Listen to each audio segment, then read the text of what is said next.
So I just wanted to come on here and apologize about how snappy I was yesterday.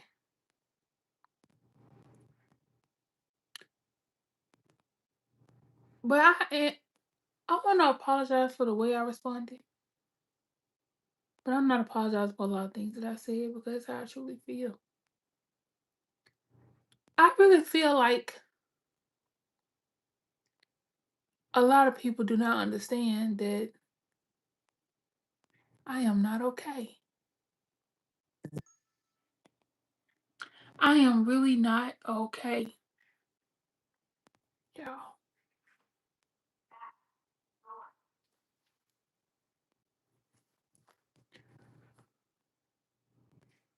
And even though I am not okay, the world does not stop spinning for me or anyone because that's how the world goes. This has been the most unrealistic time of my entire life.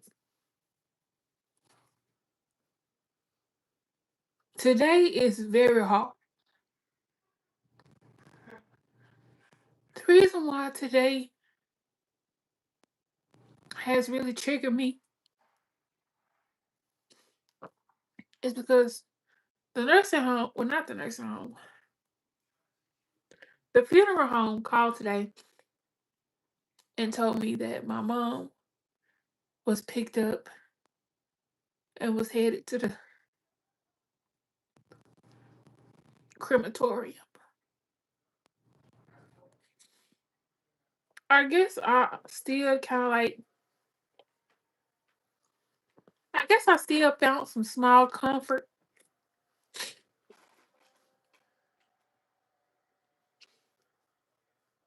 I guess I still kind of found some small comfort in knowing that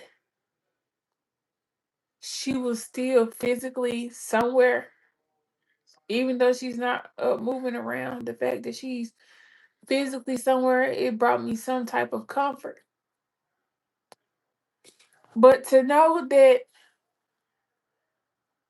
there's not going to be a thing anymore, it's really bothering me. You okay? Mm, It's really bothering me because now I know that she's not going to.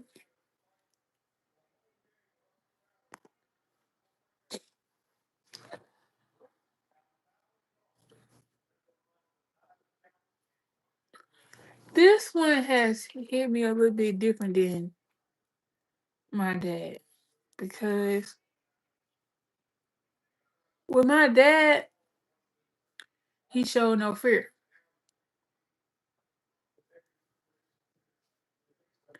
He showed no fear. Always said it is what it is. So when he left, I really live by that. I really live by it is what it is. But my mom, on the other hand, was different.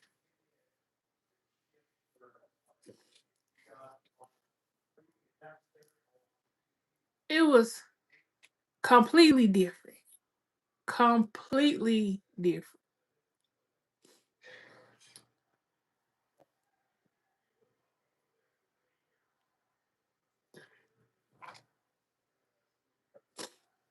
Like to really sit there and watch her.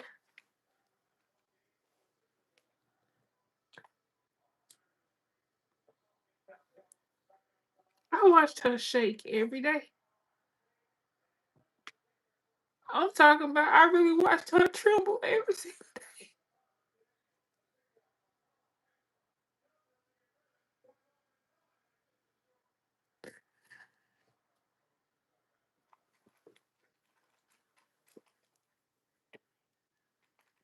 I really watched her tremble in fear every single day. A day did not come where she was calm.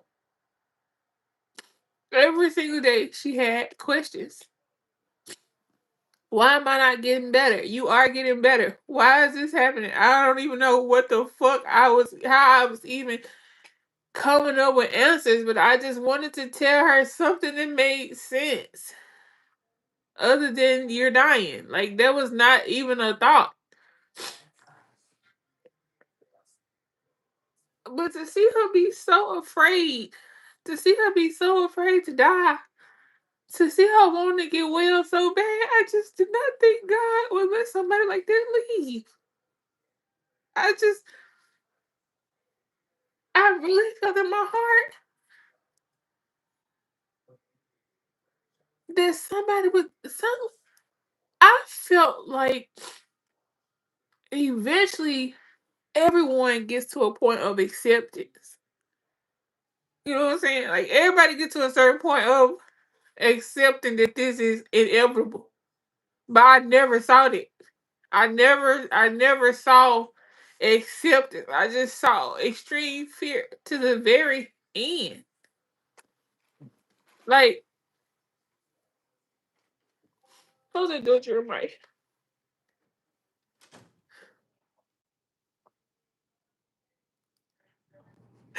What's even more worse is I don't really know my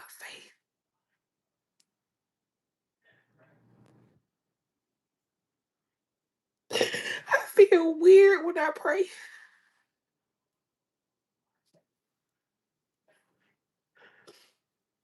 I feel like I'm talking to no one when I pray.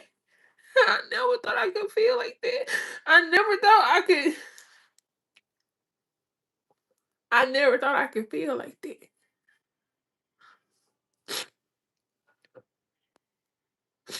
Sometimes I get ready to pray,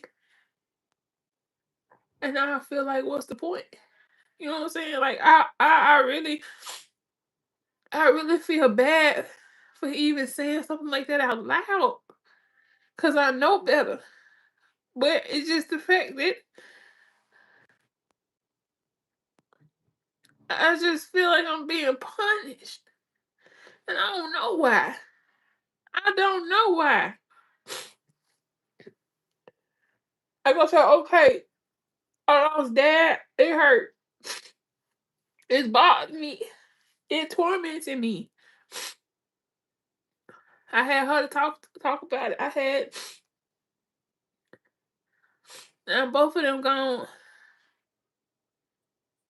I feel like I'm living in a movie. And yesterday, when I was talking about the trailer,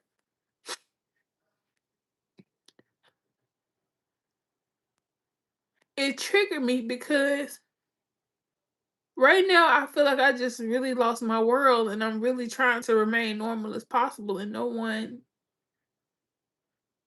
everyone is still mainly focused on self.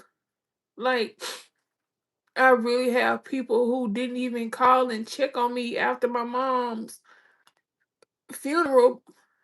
You didn't even call and check on me after my mom's funeral, but you need $500.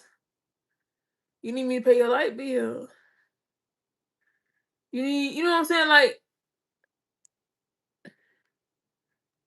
so when I got in the thing and it was, why you won't help this person? Why you won't? Right now, I need to help me. Right now, my health is not where it needs to be, and I don't even right the stuff I'm doing ain't even working. The eating, the medicine, nothing is working. I still can't breathe.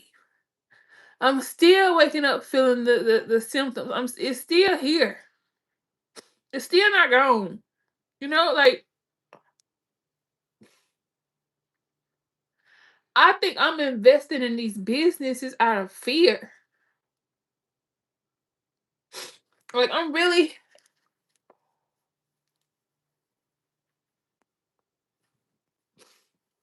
think I'm really investing in these businesses out of fear. Like, if I ever needed something, all I had to do was call my dad. Now, I ain't gonna lie. In the beginning, growing up, my father had a gambling problem. It wasn't until he got older where he really just got very good with money. And when he changed, it really helped the family a lot because he was the go-to person.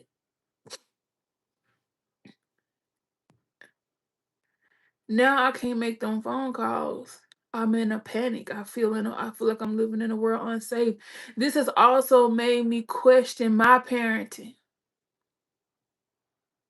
because I have amazing parents. And I feel like I'm an amazing parent. And now that my parents are no longer here, I feel afraid. I feel unsafe. I feel unsure. And I feel like I'm creating that same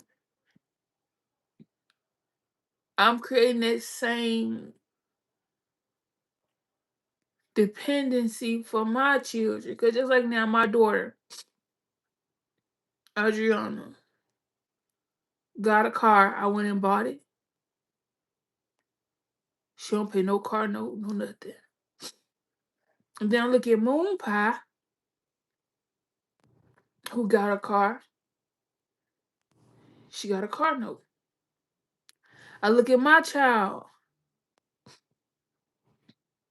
pregnant.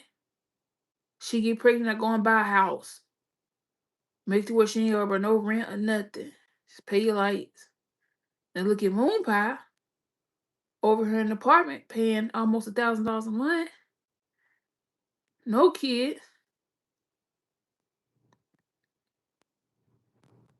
And how she dealing with life. Moon Pie is dealing with life and Adriana is not dealing with life. But I've already stepped in to make sure Adriana doesn't have to live with life, deal with life. Every time I go to the store, I'm looking at Pampers. I'm buying Pampers. Me and Woods argue over me constantly buying fucking Pampers.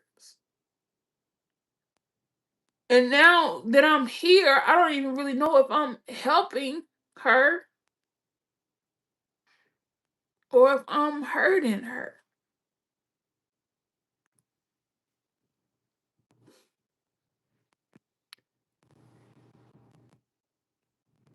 I don't think I can live without them.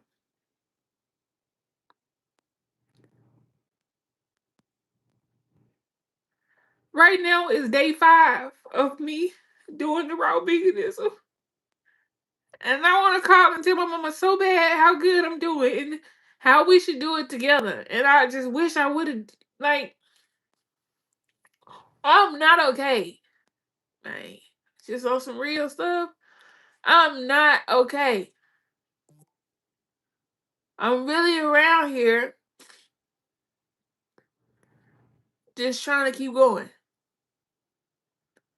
Because, like I said, regardless,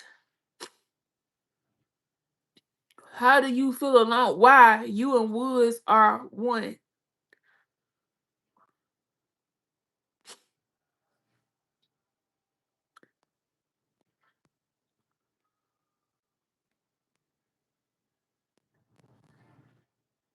I don't even want to speak on that. My husband means the world to me. Very important person in my life. I would not be able to do a lot of things without my husband. He plays a major part in a lot of things that I do.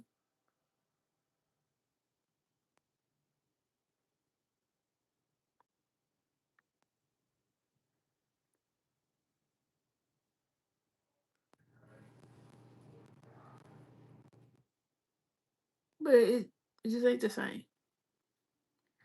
I'm gonna just say that it ain't the same.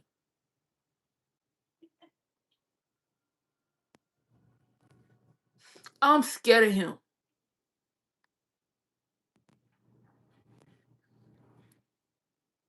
I love him, but I don't trust him like I trust my mom and my daddy. I know for a fact that they're always gonna look at my best interest at heart 1,000%. I know they would never cross me. You know, when a person crosses you in any type of way, it's hard to ever get that full trust back. I don't care who they is. My mama is a mama. Do you understand that? My mama is a mama. I don't know. When I say my mama is a mama, my mama is a mama. My mama, my classmates right now to this day know my mama. Cause she coming to school to eat lunch with us. If we going on a field trip, it's automatically understood she is a chaperone. Okay. Me and my mama bake cookies together. We bake cakes together. Like it was a point in it was a certain time period in my life where I couldn't go grocery shopping without my mama. I remember I told her one day, if I ever had to go to the grocery store without you, like if you couldn't walk around in the grocery store, I wouldn't even know how to handle it. I remember the first time I saw my mama's hair turning gray, my heart started racing just to even see her age.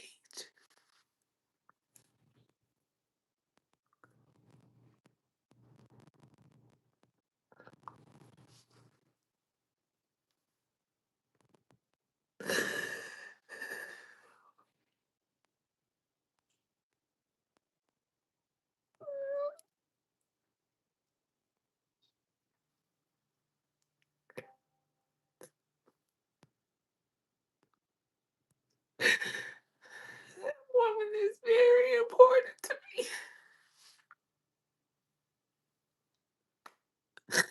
It's just the fact that I couldn't do nothing.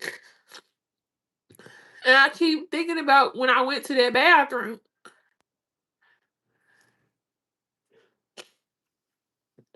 It bothers me. When I flare up real bad, and when I'm scared, I still call her when I'm scared. When I'm scared now, I can't call her. I talk to Woods.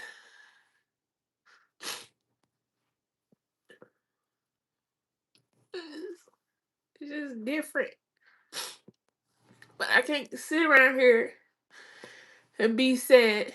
I can't sit around here and cry and, just be all depressed and suicidal. And I have to keep going. And that's what I do. I just keep going. So I just keep doing what I was taught by both. My daddy has always told me it is what it is. And sometimes you have to put your ass on the line. So right now I'm all in.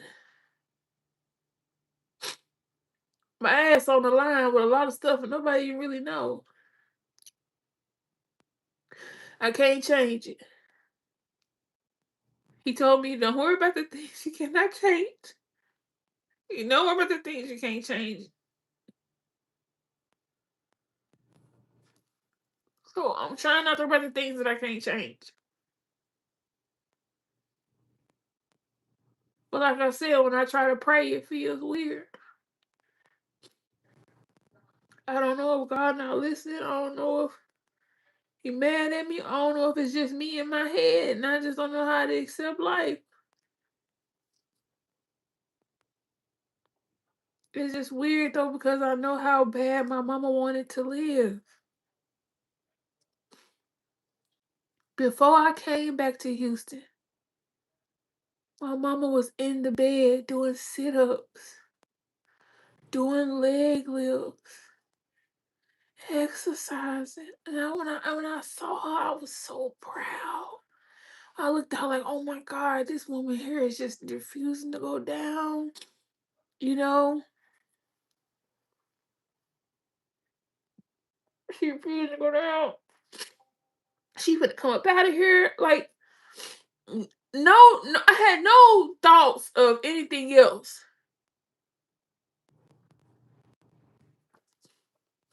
The night before I got on the plane, when she was hunched over and Photon was holding her in the bed, I looked up at her on the phone. It's the last thing I said to her. I looked up at her on the phone and I said, "You tired, Mom?" She nodded her head yes.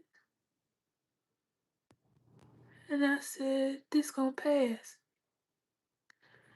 This feeling that you got right now is gonna pass. You're gonna get better. You know, once the antibiotics kick in."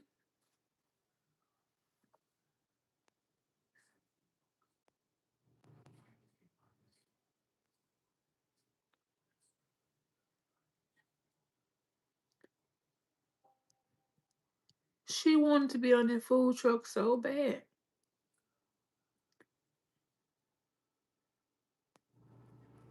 Photon said the whole time she was there, every time the doctors came in talking about this new breathing machine, all she wanted to know is if it could go on if it could be portable.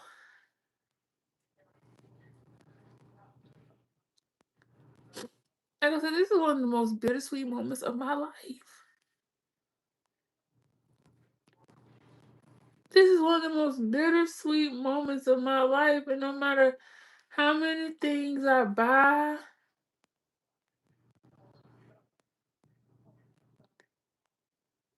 it still don't change nothing. Seems like it just makes it worse.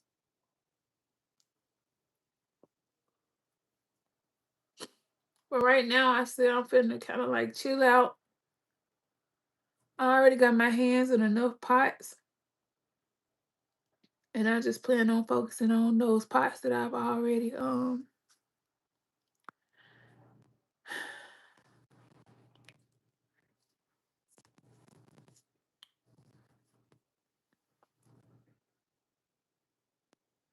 I think once I get my food truck down here though, that'll help me be occupied. The way I've been coping is just by keeping myself occupied. So what I'm doing is right now I don't have the time. I love you too, D. uh, I don't have the time to invest in the barbecue truck because right now I've already put a lot of money into the first food truck. The only reason why I got the second food truck or the second trailer is because it was just such a great deal. When I saw that trailer, I already knew what that trailer was worth, and I just saw it as an opportunity, so I just grabbed it. But I'm gonna take that trailer to Fort Ton and pick up the other trailer and bring it back to Houston. Fort Ton is gonna work on that trailer and do barbecue. At any time we do festivals, we're gonna do them together.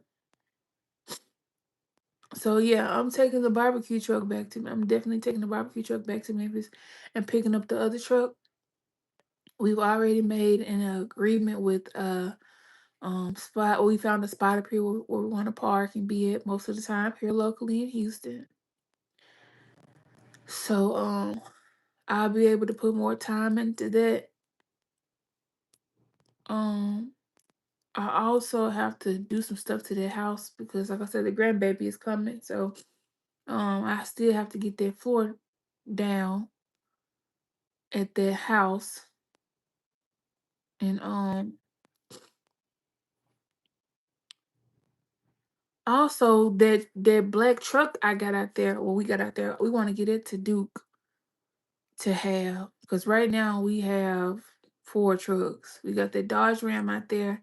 I got my 350, the 450 we just got in the Suburban, and we need more space in the driveway. So hopefully I can if I wouldn't have had that barbecue trailer, my initial plan was to take that truck back to Memphis and bring the food trailer back. But now we gotta take the barbecue truck to Memphis and bring the other one back because we live in the HOA and HOA don't allow us to have stuff like that in our driveway.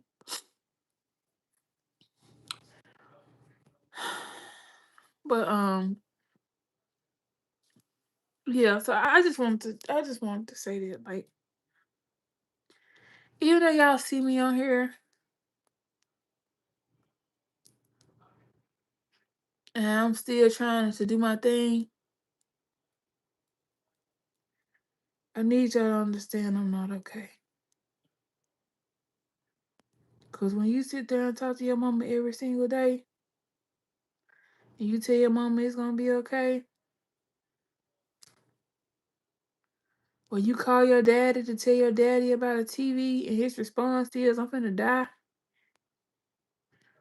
And then 6 months later, your mama cold blue. You in the hallway. You in the hallway watching people pump her chest. Can you imagine that? Can you imagine standing next to her holding her hand? She going forward and back. She leaning forward. She leaning back. She leaning forward. She leaning back. And then when you see her the next time when you go in the room, she don't move at all no more.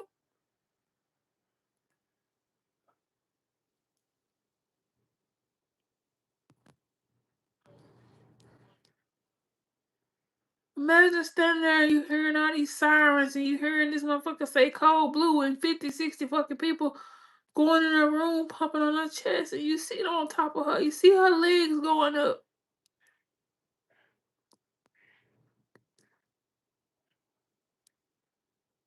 Imagine you going there, you hold her hand. She not warm no more.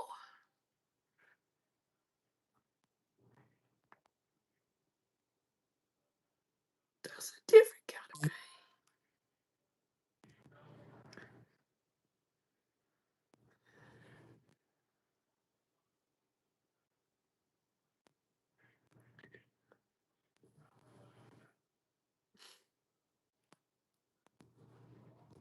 Imagine that, man.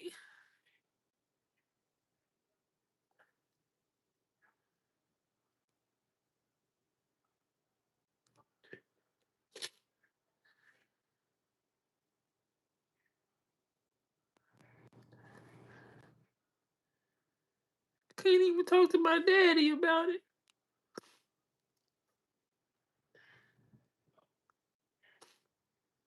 When she left here for Christmas, she had a bag with Christmas gifts in it. She sat on the side of the chair. She said, I'm gonna leave this right here till I come back. Told me she was gonna go to the doctor's appointment to see why she was having a hard time making it to the bathroom.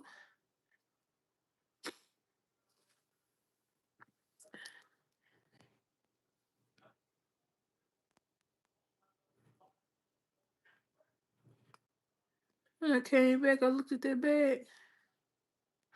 Right now, the downstairs bathroom still got a chair in it from when she used it to take a shower. I had just bought a shower head to change in there for.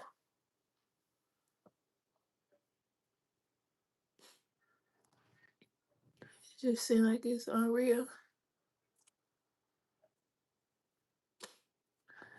But regardless of what, I'm still somebody's mama, still somebody's wife, I'm still somebody's tax preparer.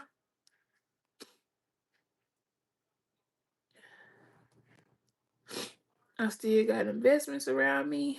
I still got a home. I still gotta breathe. I still gotta be here. I still gotta exist, you know? So I appreciate y'all for just listening, but I don't mean no harm. I'm just not okay.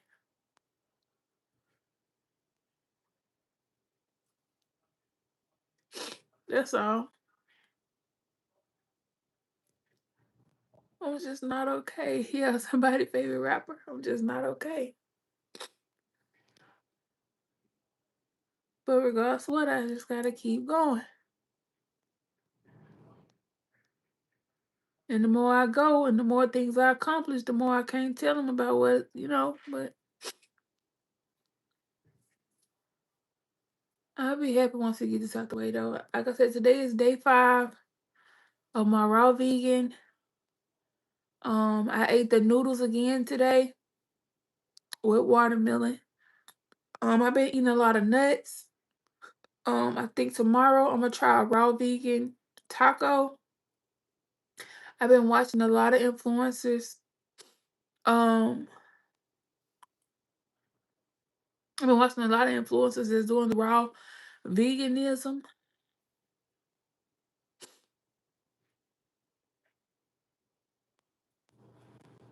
So yeah. Um, so I just been trying to focus on my health. And because like I said, and then that's another thing that I don't think a lot of people understand as well. That my mother has died from a disease that I also have. Do you understand that type of trauma? Like, can you imagine somebody saying, "Hey," just think if you were someone who caught the COVID when the COVID was going on, everybody was just dying from the fucking COVID, and nobody knew what this shit was, and you got it. You know the type of shit that how it takes on you mentally. Like to really sit here and watch my mama die from respiratory failure, and I'm seeing what this shit can do. And I'm being told there's no cure for it.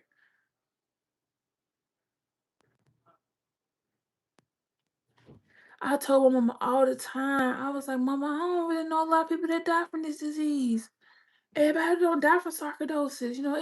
Sarcoidosis ain't that type of disease. And I remember she said, "Well, what about Bernie Mac? How Bernie Mac died from it?" And I said, Mama, oh, Bernie Mac, he was still smoking cigars and stuff. He wasn't taking it serious. Like I always had something to say and to see what it did. That's another reason why I think I'm really sticking to this raw veganism diet because it's really out of fear. It's really just out of fear. Like I'm really just trying my best to put this autoimmune disease into full remission. And I was watching a young lady who also had sarcoidosis, and she decided to try the holistic approach. And she did the raw veganism, and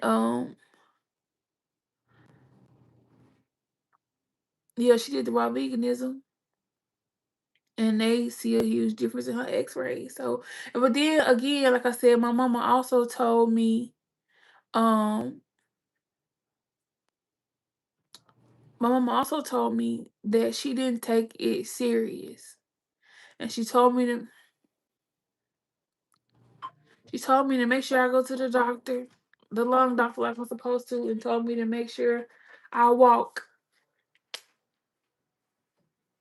So I said tomorrow I'm gonna get up in the morning. I'm gonna start walking. So if y'all start seeing me get slim right here, I ain't doing no drugs. I ain't on no meth or no crack or no cocaine.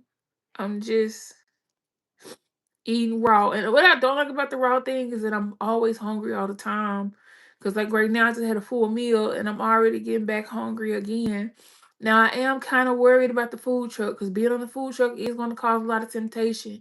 We on here making boudin balls, cheeseburgers, chicken wings, catfish, chili cheese dogs, all this stuff, and I'm just gonna be like, no, I can't eat that. I can't even warm me nothing up. I just gotta eat it.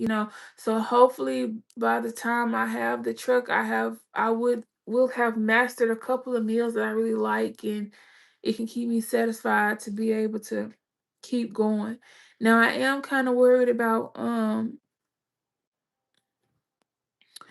thank you, Carolyn.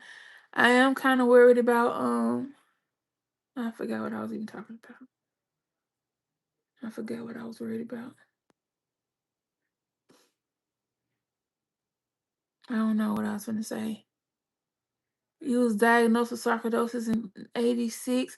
Now, one thing about sarcoidosis, you have some people that get sarcoidosis and they have mild symptoms and they go on their own. You got some people who have it chronic. I don't know what level I'm in, but I know I'm not in the mild one. I'm not in the mild one because when I got that CAT scan done, um, when I got that CAT scan done, thank you. Uh, when I got that CAT scan done, they saw where the sarcoidosis had got on my spleen and my liver. I had scarring on it. So it's not there now because it's healed, but it's just the fact that it was there. So just the fact that I know that this stuff is will fuck with my other organs is another reason why it has just really opened my eyes to be like, okay, you know what, this ain't nothing to play with. You know what I'm saying? I gotta take this seriously and stop messing around with it. Because I do remember my mom telling me that when she did do like the vegetarian thing or the vegan lifestyle, or that she really did see a big difference. She didn't have no problem.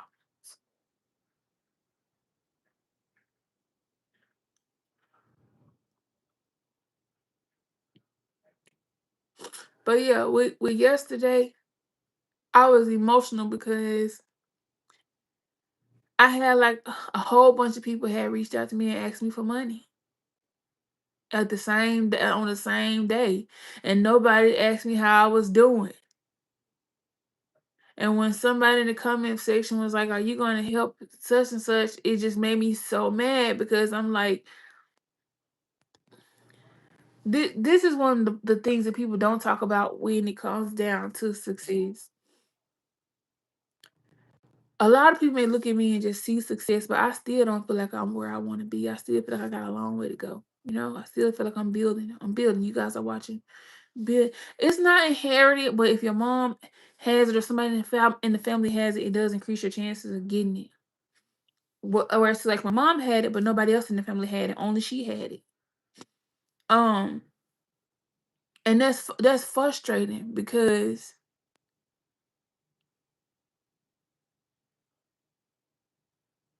and when I got checked for the sarcoidosis, Kelly, I had no symptoms. I was on my way to get a tummy tuck and a BBL, and I was told that it was something on my lung. Like I hadn't had no flare ups, no nothing. I was still smoking cigarettes. I was just still living my best life. I had noticed that I was starting to feel a little chest pain, really didn't understand where it was coming from. But long story short, don't sleep on it. Just make sure you're getting checked up regularly. If you're not having no symptoms, you're not having no problems, don't take shit. You okay. But if you have issues, then that's something different. But if don't fix it if it ain't broken. Because I do feel like when you get to taking shit, it start making shit come out too. Okay, I mess with the doctors, but only so far. I'm really trying to get to all natural. I really don't want shit. Y'all got for real. Cause that's another thing. They really was kind of playing with her in that hospital too, but I don't even want to go into that. 'Cause that's a whole nother emotion. But I was gonna say it's hard to it's hard to talk to people that are not as successful. because people will make it seem like you are the one that's changing when it's really them, because they keep looking at where they are and where you are, and they just automatically assume that you are looking at where they are and where you are, and that's not the case. Like, if y'all will be surprised at how many times when I talk to people, all they want to talk about is how either I got a lot or they ain't got shit. And when you hear things like that, or when you see how people look at you, or you can kind of like feel how people think that you look at them, it causes you to disconnect because you don't want them to feel like you look at them a certain type of way. You don't want them to, like, even when playing my mom thing. Like, I had an aunt that kept saying, I ain't got shit. I know I ain't got shit. I know I ain't got shit. I ain't even asked you what you got. I ain't asked you what you got. I ain't told you what I got. Like, when people get mad at me or argue with me, I know I ain't got no money. Why did you tell? I haven't said nothing to you about no money. I haven't said anything to you about no money. No, but I'm saying some. I'm calling. Yeah, you straight. I'm just living, man. I'm just living. That's all I'm doing. I'm just taking what I have and trying to be more. I'm trying to be a. I want to be a multi-millionaire. And for me to be a multi-millionaire, I have to have multiple $1 million businesses. And for me to create these businesses, it's going to take more than me. It's going to take people. It's going to take systems. It's going to take teams to create, I don't want just this one bloody bling big back truck. I want a lot of big back trucks in different places and different cities and moving into restaurants, and like I when I dream my dream big, you know? But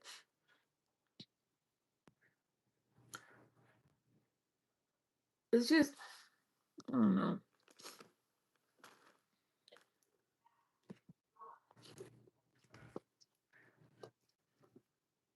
You know how they say it's lonely when you go into the top? It's a real thing.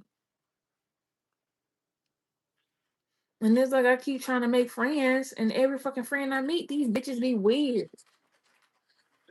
These bitches are weird. Yes. Yes. Bitches are weird. What the hell is it? This a pickle.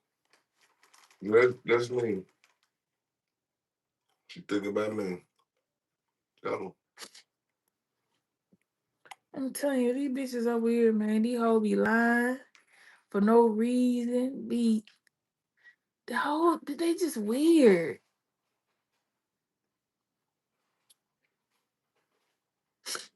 So yeah, right now it is just me and my kids and Woods. And I just have to accept it. That's what it is.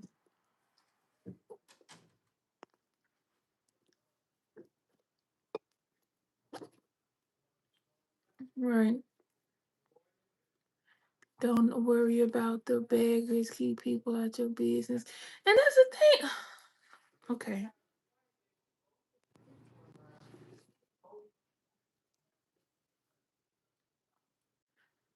But I will be going to pick up my mom's. Well, Photon will be going to pick up my mom's ashes Wednesday. You say you want to ask me something, but the timing would be wrong. What's the question? I'm going to pick up her ashes Wednesday. Right here, this is my father. So I'm gonna try to find some necklaces or something for her as well for me to have. Thank you. More, is that Morris? What's my email address? It's ladybling@gmail.com, but it's two D's and two G's. So it's LADDYBLINGG@gmail.com. I still have my husband ashes. Oh, I'm sorry. So yeah, I'm going to get her Wednesday.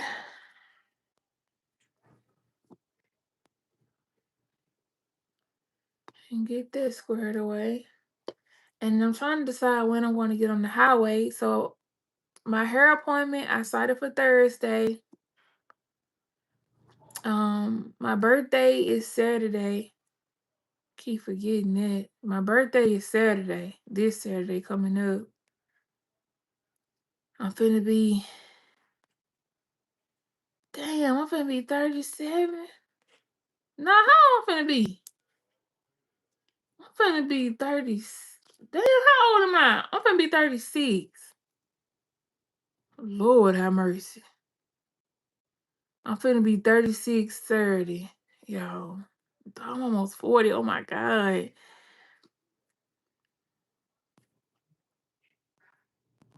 She got wind chimes with her ashes in it. Do you still have the friend? No. I'm getting old for real. No, I ain't got no friend. No. I got one friend girl that I talk to every now and again now.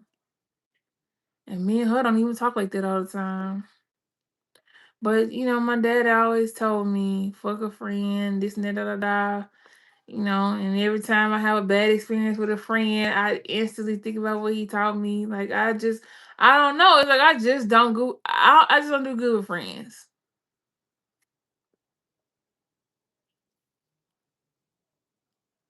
He said, "No, no, I haven't been on here for a year." Yeah, I was in the trailer. Oh, yeah, I still got my RV too. Whereas Riri came to my mom's funeral, but Riri don't really talk to me like that. Like when I call her, she don't answer the phone. She don't text me back. She be having her own issues going on, and it's like I have to because Riri just lost her mom too. It was weird because the very last time we talked, she told me that they had gave her mom like 2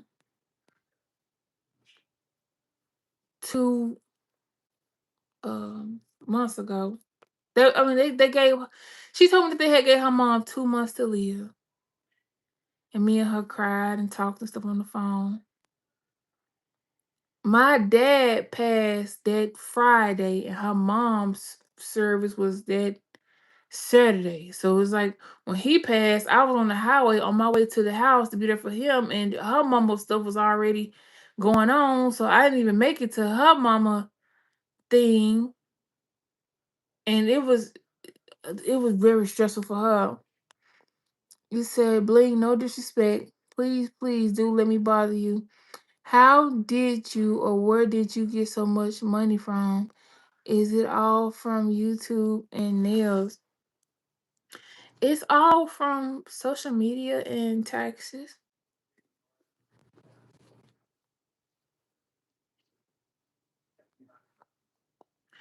Social media does really well. Um, and I do really good with my taxes too. Um, that was something I was really big on too with social media.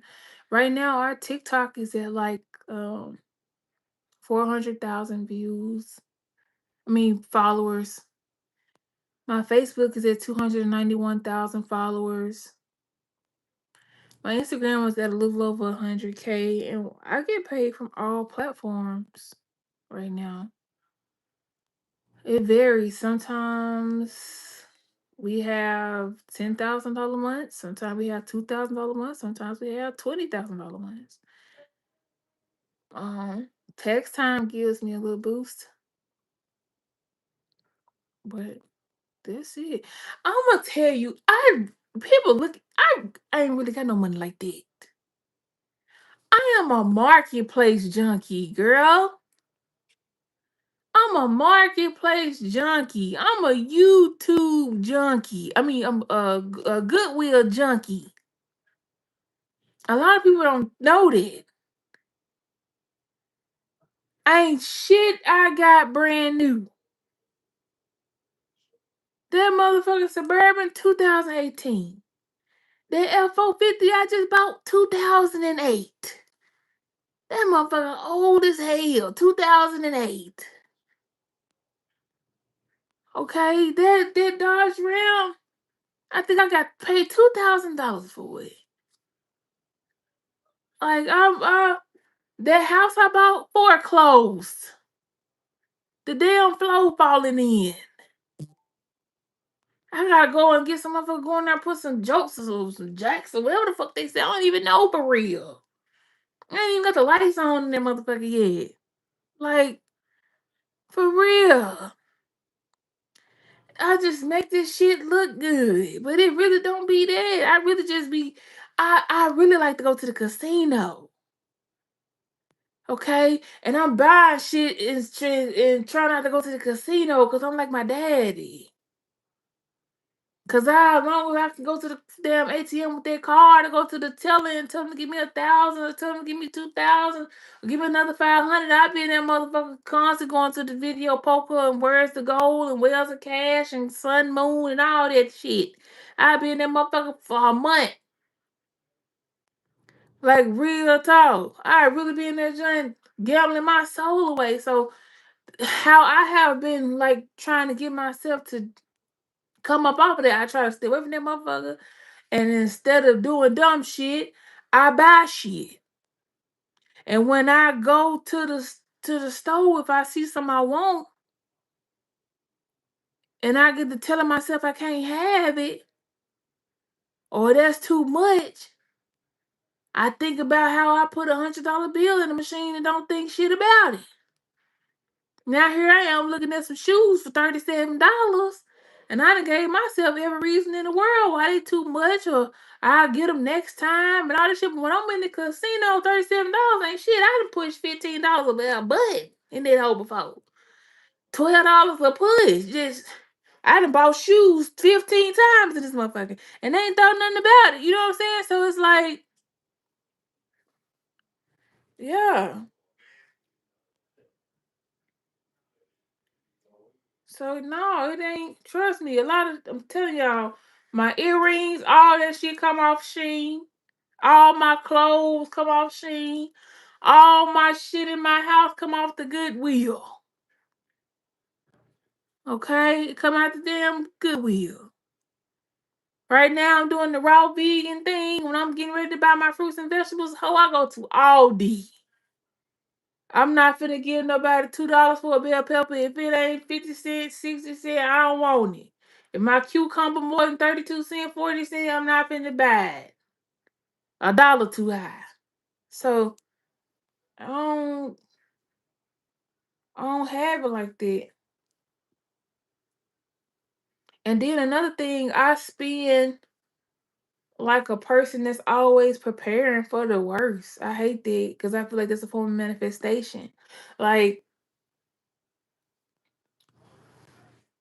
if I get a lump sum of money, what's going to happen with your mom's home and property? They're going to take care of it. My mom's homes and properties are paid off. And before my mother passed, I paid off my grandmother's house.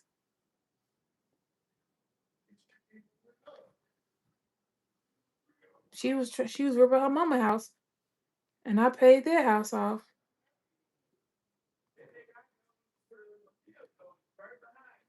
Her cars, everything paid off.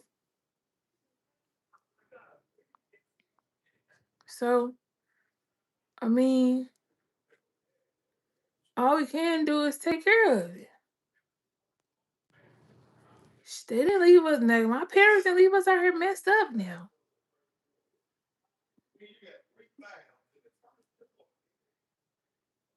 When I came to y'all and asked y'all for help, or asked y'all if y'all wanted to send something towards my parents, I never asked y'all to send no money towards no casket or no funeral or nothing like that. I said if y'all wanted to send money towards the food, stuff like that. Is it air property? Well, yeah, because it's a lot of us. The house, no house was given to no one specific individual. All houses go to everybody, all the siblings. Nobody's over nobody. Right now, if I'm down and out, my sister needs to stay there, it's available for her. If Forton needs to stay there, it's available for him. If my brother needs to stay there, one of his kids, one of my kids needs to stay there, it's available for all of us. But I'm also working on creating that for myself. You know what I'm saying? Like I ain't just around here stuck on that. You know what I'm saying? That's why I'm buying my own properties. I plan on buying a property every year until I get mines up. Now, I ain't gonna lie, I'm not finna make no money off this property I just got because like I said, my daughter finna go stay in it. But I think my next go around, my next property is definitely gonna be an Airbnb. Because when I went back for my mom, we only stayed there for 5 days and they charged me $9.85. I'd rather make that type of money off of an Airbnb versus thank you, God's property. I'd rather make that type of money per off of a house versus making something like that monthly. I'd rather just jazz it up and invest in it with maybe like some hot tubs and some dope decor and stuff like that to make people excited to stay in it. Now I do hear that they be turning your Airbnbs and shit up too. So I don't. It really don't matter what you do. Everything you risk. Everything you do is a risk. Like I told my husband yesterday, we gotta hurry up and start getting some insurance on all this shit. Cause we done bought these trailers, we done got these vehicles, we done got this house. I need to go and put some insurance on that house. I need to go and put some insurance on these food trucks. Like I really need to get that. I done got all my business and stuff, my business affairs in order with the first food truck, and still ain't got no insurance on. I gotta put some insurance on it. I don't know if they finna hit me with these damn trees around this house and give me a hard time with getting the insurance put on it, but I'm just slow rolling. And then that's another thing people don't look at. People don't look at when you do start investing in stuff and start doing stuff. It take money to do this shit. It take money to do this shit. That's another thing. It take money to do this shit. He said, Bling, please stop explaining yourself about your money. Damn, people that invested. It ain't that. I just don't. Okay, just on some real stuff though. How much money do y'all think I have? Like real talk, I want to know how much money do you, for people that's watching me and feel like y'all. How much money do y'all think I have, or I've made, or I make? Out of curiosity,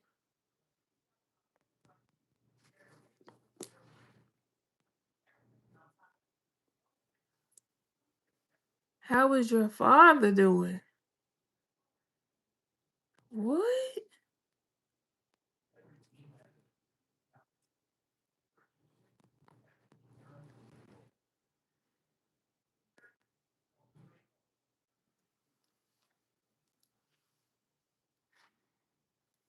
What's that green squishy thing? 100,000, 200,000.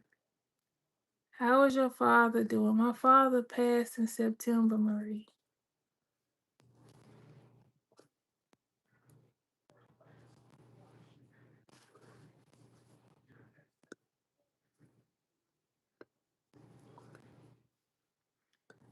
Dang, y'all think I done made a lot of money.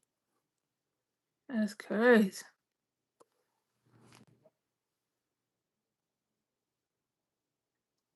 Wow. Oh, I think she trolling.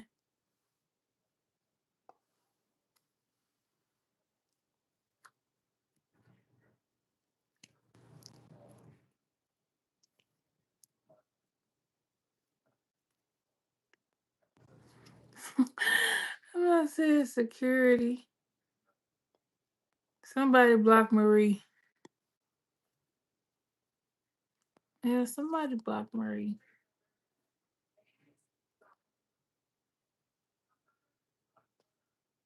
That's crazy.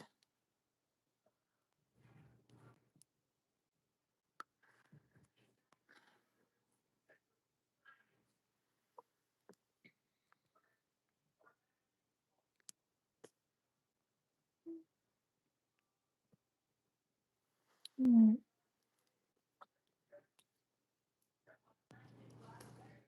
I just had to block the. Oh, where y'all at, bots?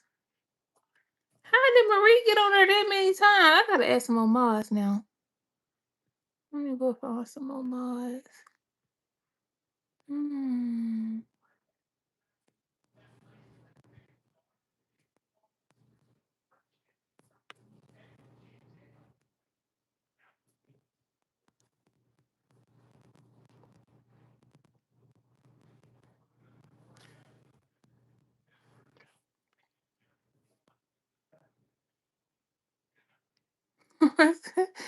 Somebody block Marie.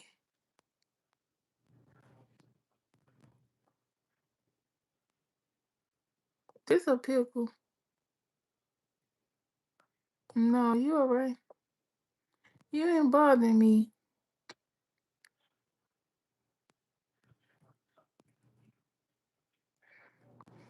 I don't feel no type of way when people ask me stuff like that. Because really in reality, I want people to feel like they can do it too. Like one when I first came on social media, like that was one of my biggest goals. Like that was one of my things that I took joy and pride in and encouraging others to hustle. Like I really enjoy encouraging people to hustle. I really hope that people can watch me and see where I've come from and see the things that I've done and to see what the outcome is. One thing about it, if there is a will, there is a way. If there's a will, there's a way. If you keep trying, you can't do nothing but attract it. And y'all have seen where I started. Y'all have seen us be in that little ass RV, pulling it with the 2003 Suburban. Y'all done seen us out here fucked up. It's a lot of times I was coming on here, goddamn it, didn't know where my next cheeseburger was gonna come from, but I ain't tell y'all. You know, I done came a long way. But what I have learned on this journey of wanting people to be successful with you is that statement about you can take a horse to the water, but you can't make it drink is a real ass statement. Like real talk, that's a real ass statement. I have, I remember when I was calling myself doing the little classes on teaching people how to make money on YouTube. I was over extending myself. Like I was calling people back a week after a week or after 2 weeks, doing follow ups, saying, "Hey, how things going with your YouTube channel? Did you do this? Did you do that?" And it would be, "Well, oh, I haven't started yet because I got to do this, I got to do that," and then I find myself on the phone with multiple people giving them motivational speeches all over again. You know what I'm saying? Like, what happened to Coco? Coco's still in Memphis. Coco's still in Memphis with um Earl.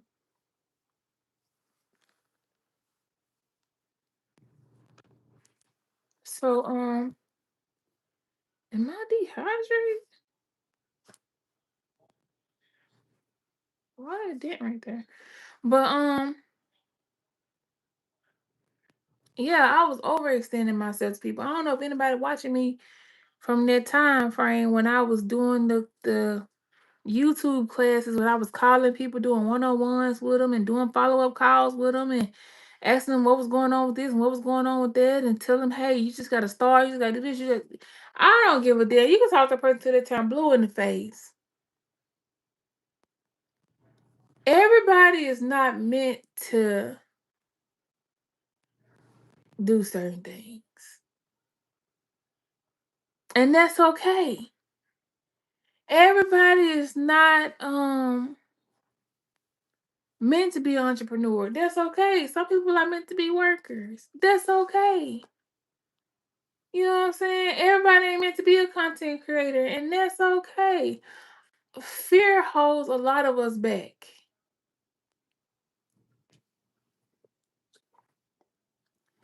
You see, he's enjoying editing videos. You don't know how to help him moving forward. Ask him. Ask him what he need. Do he need a better phone? Does he need money for a certain app? Does he need a certain lighting? Does he need more storage? Ask him. You don't understand what he got going on. He knows what he got going on. Yes, but he knows what he needs. Just ask him what he needs. But yeah, fear is the number one reason why a lot of us don't do some dope ass shit. And I'm gonna tell you, everything I have ever tried, I did it scared. So if you think you're gonna do it when this happened or when that happened or when you feel better, when you feel motivated, it don't work that way. I have to do stuff a lot of days I don't feel motivated. Like when I'm on that food truck, I really be wanting to go in the corner and hide sometimes. We want to buy him a camera. Do you have any suggestions? Yes, I highly recommend the Sony. Is he for vlogging? Is it for vlogging? Any type of Sony is good. I can't tell you be scared. You know what I'm saying? You don't, baby. Prime example. That first day that I went out on that first food truck, that very first food truck that I had with the very first food truck that I had just made on the back of the trailer, and I'm out there with this porta potty in this tent and these signs and this cooler, baby, I was scared. I was terrified. The very first time when I got out with my food trailer at that event, I was scared. Doing my first event. Because for one, my problem is I have a problem with control. Like I like to be in control. And when I was stuck at the register, because I can't trust nobody with my money. And then I'm real picky on how I see. I had to learn how to be a better team player because I like to be in control because I be feeling like can't nobody do it right but me. And that's something I'm gonna have to change. Like I feel like when I'm on that food truck and we talking about food, my brand is very important. My quality is very important. My fish has to be seasoned a certain type of way for it, for it to have that lady bling big back twang to it. I want my burger, I want Woods, make sure he's doing the burger a certain way. I don't like to drop naked wings. It's very important that my wings are seasoned. Like I'm really, and then even when I'm taking orders, like the way I have my register set up, I have it to where I got it to where people can order extra stuff with anything. Like if somebody wants to get a cheeseburger combo, I got it to where you can add a piece of fish or a 2-piece flaming hot catfish, or you can add a half a boudin ball, or if you get a catfish place, you can add a shrimp skewer. You see, you know what I'm saying? Like when people at the register, I want them to be asking, "Hey, you want to add a 2-piece fish to that, or you want to add a I want them to be getting my sales up. I notice when I'm at the register, I make higher sales versus when I put somebody else at the register. But I just need to learn how to train that person to do it how I would do it. Because, like I said, to be a multimillionaire, it takes systems and it takes a lot of people. And I have to understand that I can't do it all. So, but I'm very excited. Thinking about the food truck does make me happy. I'm very excited about the food truck being here. I'm excited about the fact that it's very close to my neighborhood.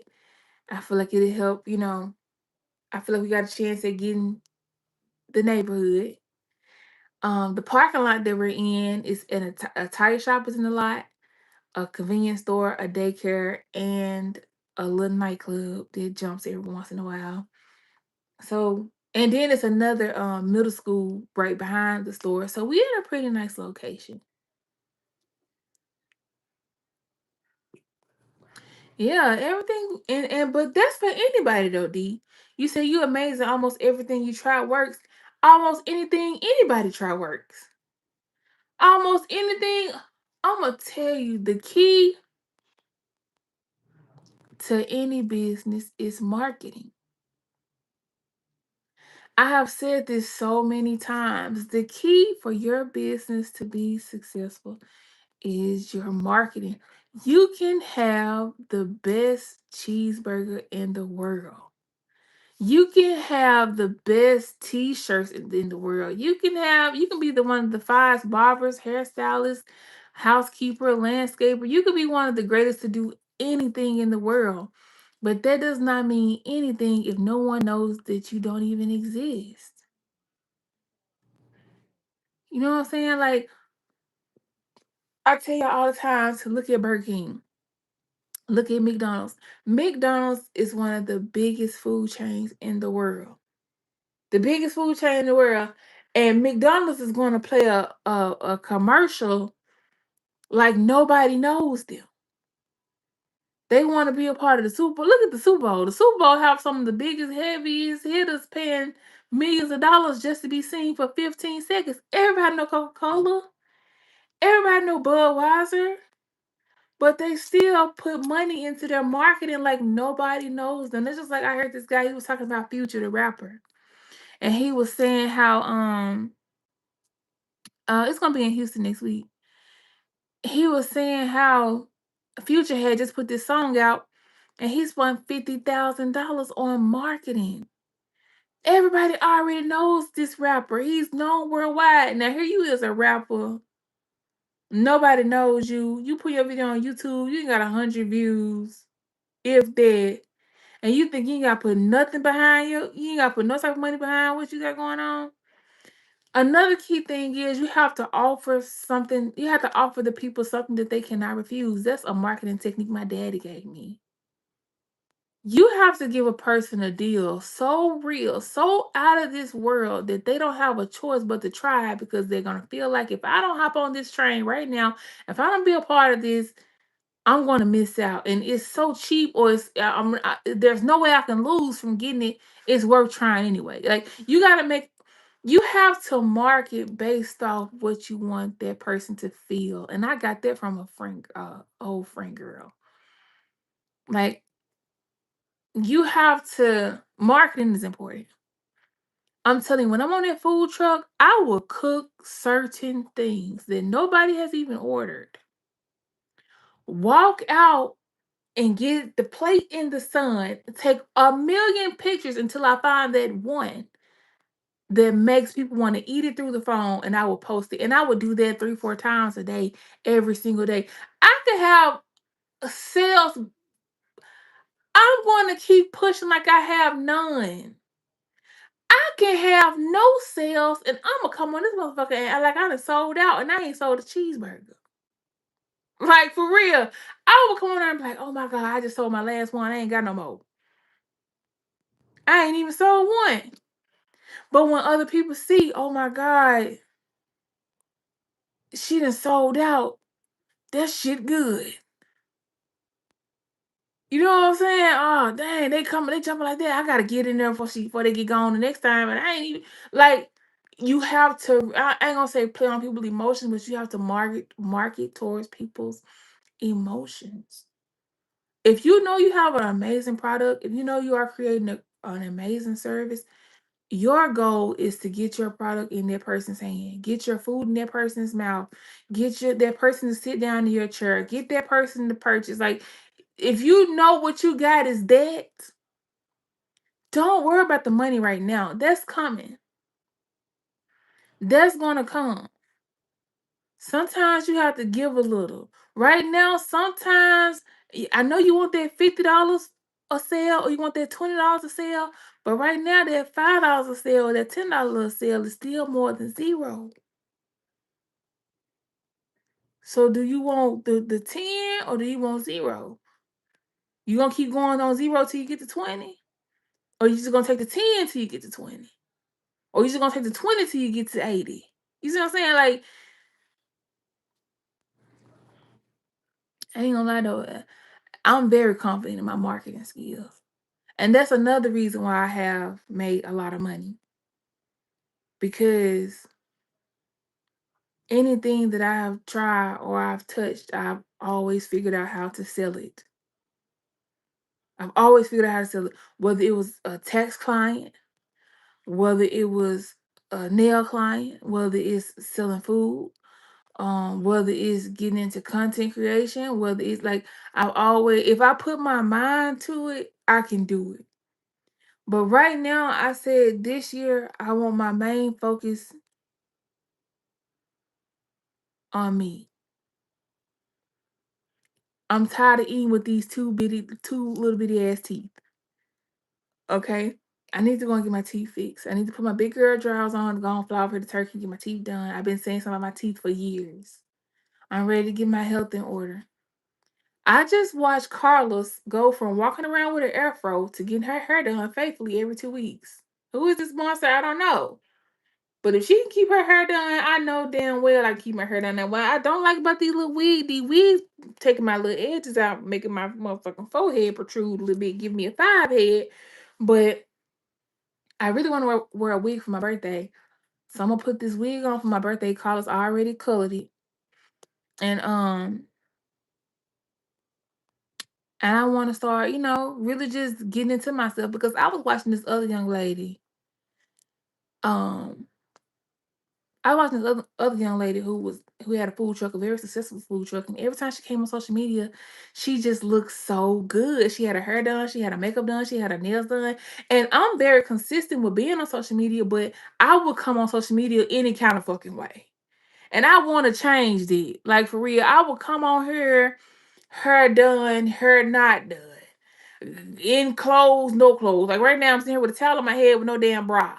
You know what I'm saying? Like I really got to change that. I really got to start, putting time into myself coming before fucking masses. You said the game is to be sold, not told. And the fact you told the game, no, the game is. Um, what I'm telling you is about the game, with the game being sold, not told. How many of you all that went and bought the game and still ain't do shit? Like for real, how many of you all that really went and bought the game? I think that's the most incorrect term I ever heard. The game is to be sold, not told. Cause there's a lot of us going by the motherfucking game. We still don't use the game. A lot of shit you want, when you really want it, you go find it for free. You will go find it for free. When they selling shit, a real motherfucker get on Google or go to YouTube University or go to Chat GPT and figure that shit out. They want $100 to know this shit. I can figure this shit out by my motherfucking self. You know what I'm saying? But and then when you do pay for the shit, it don't even be shit. You done pay for a whole motherfucking ebook for shit. Then you just gave motherfucker your money to tell you nothing. So that shit there crazy. It's about you. If you want to make that dollar, you're gonna chase that dollar. If you wanna change your health, you're gonna change your health. You wanna fix your credit, you gonna fix your credit. You go That's what I'm saying. I keep saying I wanna do this, I wanna do this, I'm finna do this shit, I'm finna quit. I have really had a different outlook on how I value time. Cause I wasn't valuing my time. I kept feeling like I had time. And to see how things and how life can change in just a second has really made me change how I look at time. So if you guys are watching this and something I've said has really, touched you in some type of way, you are running out of fucking time. Okay? You are running out of fucking time. When you go to bed and you wake up tomorrow, it's gonna be another day. It's gonna be another Tuesday. And the longer you sit there and the more you think about it, is the clock is still ticking. If you, I ain't say all ebooks, I said some ebooks because I done paid for some ebooks that was some bullshit. But if it's something that you guys been wanting to do, go do this shit. If it's something you don't want to do and it's making you unhappy, stop doing that shit. Now I don't think they get talked about enough either because that's another thing that really bothers the crap out of me. The whole time when my dad was working at that job for that many years, he talked about how he was going to be straight when he got old and how much money that they were going to, how much money he was going to be getting every month off his pension and retirement and all that. And my father dies right at his retirement age. And right when he died at his retirement age, I'm talking to my mom. I'm like, well, Mom, Dad was so big on how much money he's going to get when he get a certain age. Does that mean you get to draw it? She said, well, yeah, I get to draw half of it. And then my mama passed before it even started. Before she had even started drawing any money off my dad, she gone 6 months later. So now where it go? Like real talk, now where it go? Now what happens to his money he didn't pay into this pension? What happens to this money he didn't pay into his retirement, his social security? Where is it at now? We don't get that.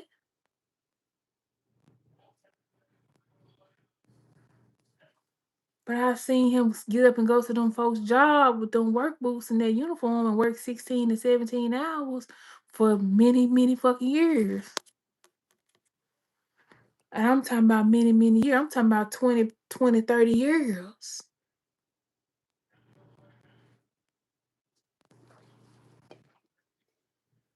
So with that being said,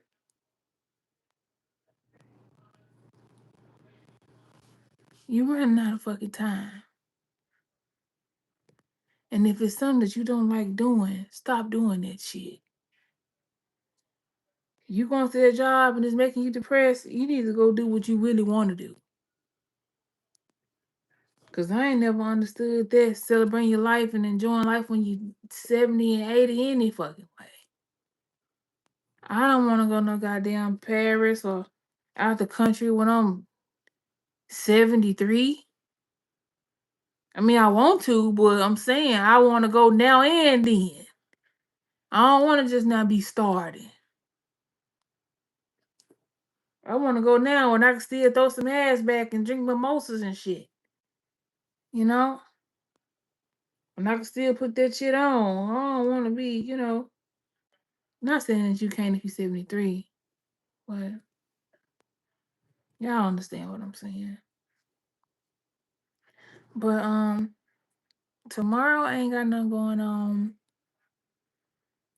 Thursday, like I said, I'm getting my hair done Thursday.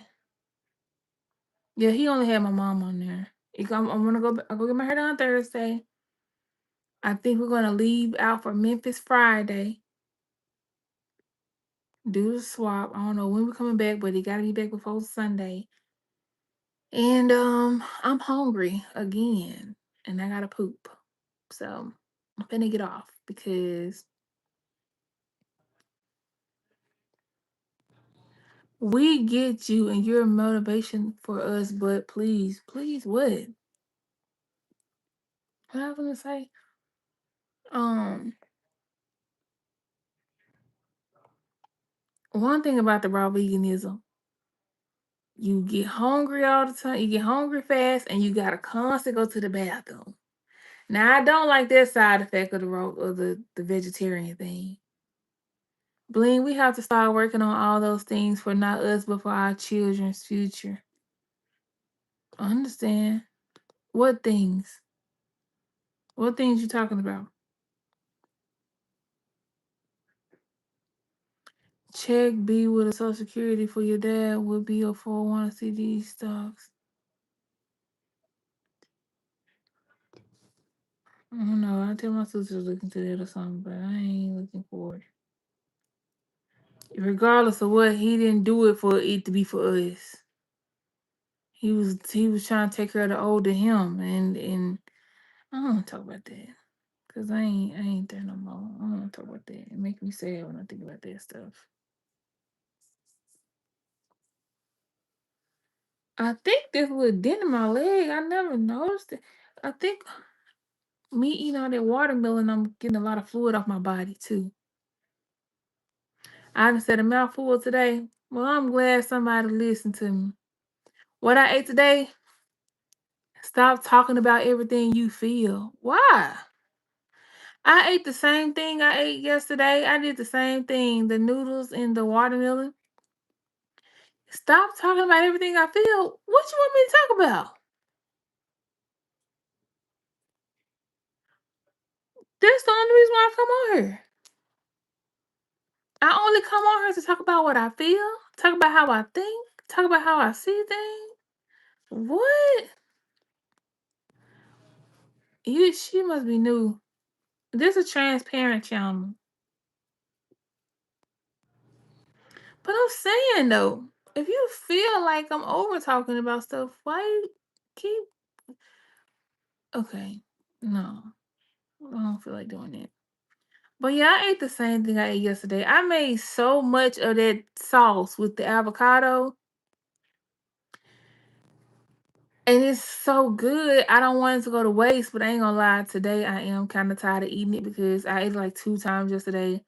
I ate it for breakfast. I ate it for lunch, and I don't want to eat it again. But I got a good watermelon, and then I'm kind of worried that because I eat watermelon every day, um, she'll need to be here to block her. I'm kind of worried that because I keep eating watermelon that I really like it cold. I forgot what I was gonna say, y'all. I don't want to not like it no more because like Jeremiah used to like watermelon and he won't eat it no more because he didn't eat it so much and I eat it every single day. So I don't know because at first I initially wanted to do the watermelon diet.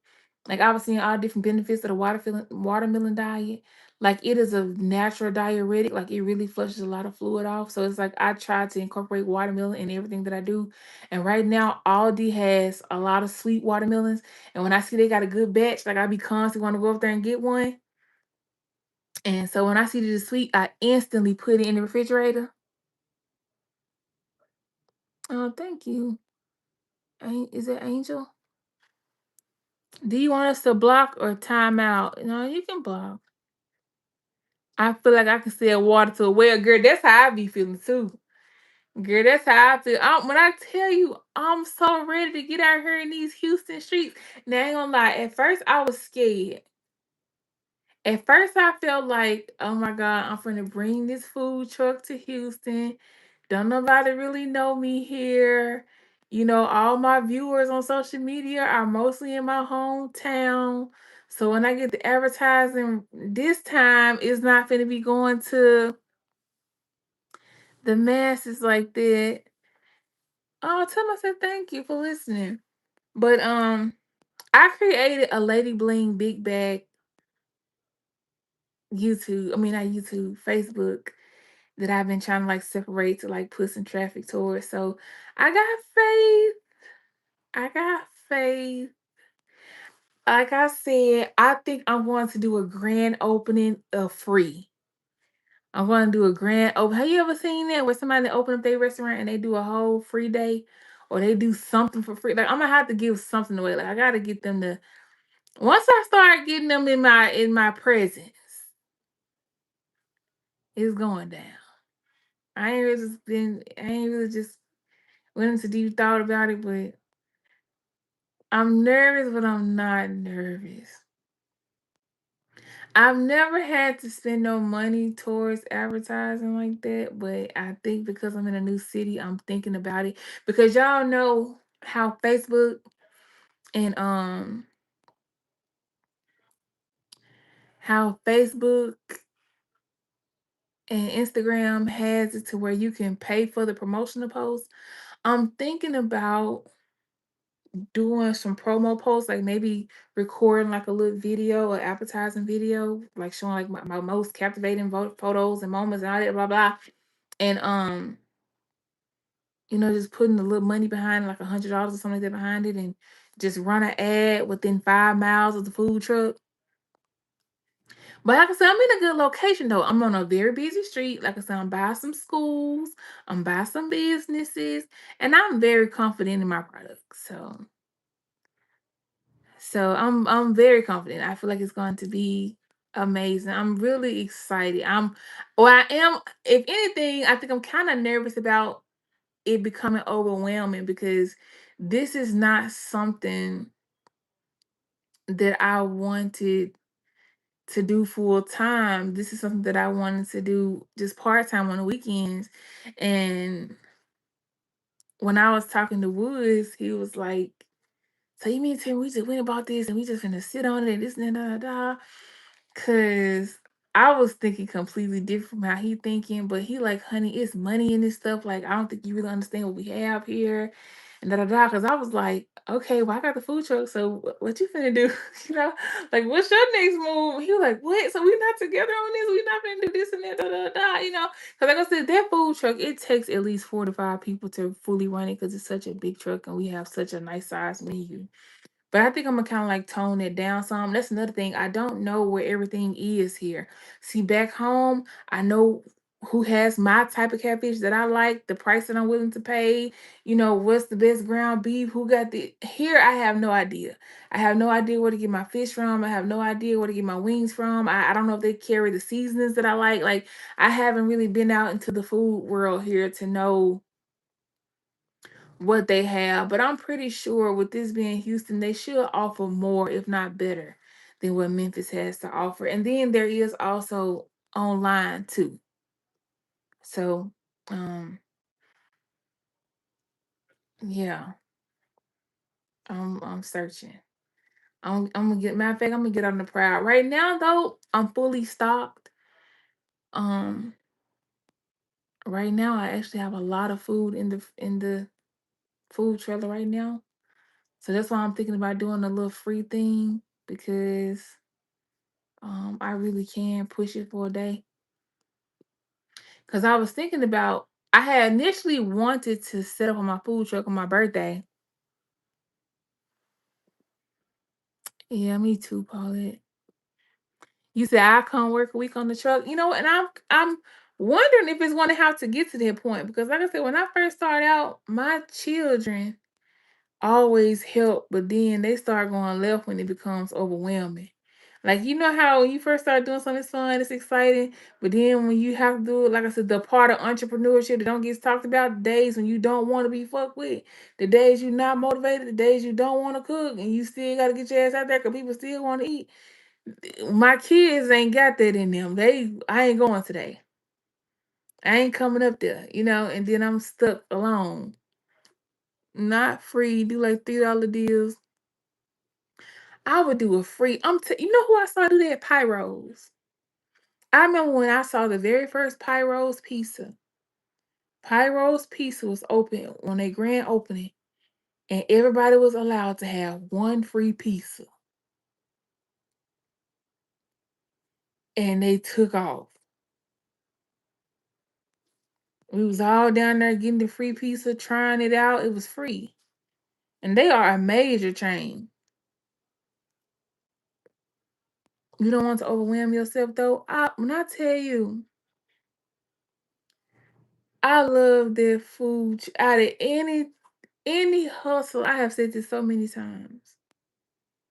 And out of every single hustle I have ever done, that food truck hustle is my favorite one, y'all. I did not even know I had that type of passion that I have for cooking like that until I got out there. At first, I truly thought my passion was music. I truly thought my passion was nails. Like, I just thought I was just this rapping nail tech. But the feeling and the emotions and the the feel fulfillment that I get from being on that food trailer is completely different because I'm outside, I'm interacting with different people, I'm making money every time somebody pull up. Like we can experiment, we going live, like it's just fun. It's like cooking fever, y'all. Like I don't know if y'all saw that live when we had went live when I was cooking in the truck. It's like cooking fever. It's like everybody else around me be panicking, trying to keep up with this order, drops and fry. I be excited. I be going for the high score. I'm trying to make sure I keep up and don't drop the ball. And I just be, oh man. Every time I think about it, I just and that's what my mama used to always say with me too. She'd be like, "It's fun," and I'm like, "It's fun." Like when she used to love being out there, she used to say how fun it was to her. It's fun. And I'm like, "It's fun." And she taught me how to set up my plates. Like at first, I was just slapping the bread in the thing. She was like, "No." My mama would take the bread and cut it in little triangles, and because my mama was a cook. She had a lot of. She was a chef for a very long time at this nursing home, and she just she know how to she know how to dress a plate really good. Even when she would cook at the house, it would look like something you'll see at a restaurant. Yeah, I love that food truck. I'm so excited about that food truck. I'm so ready to get this week over with because I, I'm not excited about the trip. I'm not the 9 hours there and the 9 hours back. I'm not excited about, but I am excited about getting the food truck back on this side and getting set up and letting people taste what I have. And it's a challenge. It's a challenge, y'all. So what that's what I could when I get off this live with y'all. I could just sit back and revise my menu, see what I want to offer, go over my prices. I'm pretty sure Photon is excited about this barbecue trailer because I asked him what you finna cook. Oh man, he had a whole list with brisket and barbecue nachos and all kind of stuff. And I have another deep fryer back home because I bought brand new deep fryers for the new food truck, but I still had a really nice deep fryer left on the first food truck. And I told him that he should put I'm thinking about putting that fryer on the barbecue trailer, and that way he can also offer French fries with, his barbecue plates. So he's going to get a truck to where he can pull that trailer. And like I told him, if you need to, you can get the 350 that I got because my F-350 still in Memphis too. Like I said, before I had even got that trailer, I was initially finna just do a truck swap. I was ready to take that truck there and bring my truck back because y'all know I really cherish that truck now because my daddy taught me how to drive that truck. But I gotta slow down. I got my hands in so many pots. I need to focus on one thing at a time and just understand I always got something to do. Okay? I always got something to do. I should never have a dull moment. But what I really want to focus on is I want to focus on looking good doing it. So right now, the fact that I have, he said, that's my dream in 50 years are into catering, but my health has gotten so bad. I got so sick I can't do it. It makes me depressed. And that was you took the words right out of my mouth. That is another thing that is really fueling me to change my eating and focus on my health because I was telling Woods today, I'm like, I'm looking at all these things we got going on and I want to be a part of it. I don't want to get out there and like I've noticed now the fact I'm even able to talk to y'all like I'm talking to y'all without getting extremely out of breath is letting me know that I'm somewhat improving. You know what I'm saying? But I don't want to get out there and I can't hang. You know what I'm saying? I can't be on the food truck. I'm excited. I can't go to the water park. I can't enjoy this life that I'm trying to have because I'm telling you, I used to dream about my father all the time when he first passed. I have not had a single dream about my mother. I do not know why. But when my father first passed, I had a dream about my daddy all the time. And the very last dream that I had, my daddy told me, I done got me some good years under my belt. I done got me a good 56. He said 56, you made the 60s. He said, I done got me some good years up under my belt. He said, now it's time for you to go get some good years up under yours. I'll never forget that. Now, how the fuck I dream some shit like that, I have no idea. I have no idea, but that's the last thing he said to me in my last dream. Haven't seen my mama once. I don't even know how I would deal with that. I don't know if I don't even know if I can deal with seeing her. Yeah, and that's the thing, Angle. When I'm on the food truck, it doesn't feel like I'm at work. I don't feel like I'm working. I feel like I'm just having fun. It's gonna be hard because I'm not eating the cheeseburgers and the fries and all of that. I don't know. I may probably still pop me a fry every now and again. I don't know. But I ain't gonna I do not I'm definitely not gonna listen to no cheeseburger, no chicken wing, nothing like that. But I don't know. Hopefully I don't even do that. Hopefully I just stick to my guns and stick to my raw veganism that I've been doing and just, keep myself going. Cause I wanna be around. I want to be able to travel with my food trailer and come to different states and cities and festivals and not get tired.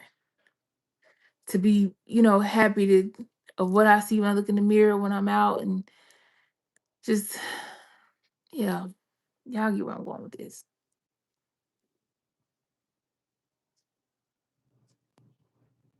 Oh my God, George. Yeah, I don't think it'll ever go away, George. I think Woods told me it gets better.